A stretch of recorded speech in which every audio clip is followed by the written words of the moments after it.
Əmək və Əhalinin Sosial Müdafiəsi Nazirliyinin tabeliyində Dövlət Məşğulluq Agentliyi işğaldan azad olunmuş ərazilərimizdə özünü məşğulluq proqramının icrasını davam etdirir. Laçın, Kəlbəcər, Ağdam, Füzuli, Cəbrayıl, Zəngilan və Xocavənd rayonları üzrə daha bir qrup şəxsə proqram çərçivəsində kiçik dərzi sexi, qadın gözəlliyi salonu, avtoelektrik xidmətləri, avto təmizləmə xidmətləri, broiler inkubatoru, poliqrafiya xidmətləri və özünü xidmət avtoyuma zərfləri üzrə avadanlıqlar təqdim edilib. Verilmiş aktivlər hesabına onlar kiçik ailə bizneslərini yaradıblar. Böyük qayıdış proqramı çərçivəsində işğaldan azad olunmuş ərazilərdə məşğulluğu təmin olunan vətəndaşlarımızın sayı artıq 9500-ə yaxınlaşıb.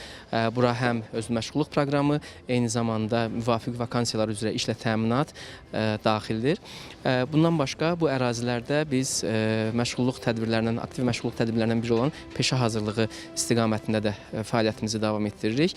Bu günə qədər Böyük Qayıdış sakinlərindən 430 nəfərdən artıq şəxs peşə hazırlığı proqramına cəlb olunub və müxtəlif əmək bazarının tələbi olan müxtəlif peşələr üzrə öz hazırlıqlarını keçiblər və onların da daha sonra peşə hazırlığı kursunu bitirdikdən sonra məşğulluqlarına dəstək istiqamətində iş aparılır. Proqram iştirakçıları özünü məşğulluq proqramı çərçivəsində qurduqları təsərrüfatlarını daim genişləndirməyə səy göstərəcəklərini bildiriblər.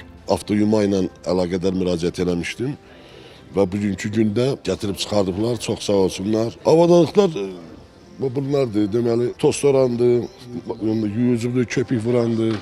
Onlar da hamısı. Burada Şuşa yolunda, biz elə deyirik, Laçın-Şuşa yolunda orada yer hazırdır. İndi avadanlıqların hamısını köçürüləcək yola orada başlayacağım işləməyə. Məşğulluğa müraciət eləmişdim. Hardasa bir il bundan qabaq. Sağ olsunlar, bu yönlərdə aparatlarımı gətiriblər. Məndə avtoyumadır. İstəyirəm ki, özüm öz işimi burada quram, Laçında quram. Qeyd edək ki, Böyük Qayıdış proqramı üzrə doğma yurdlarına köçürülmüş sakinlərdən artıq 818 nəfəri üçün özünü məşğulluq proqramı çərçivəsində ailə təsərrüfatları qurulub.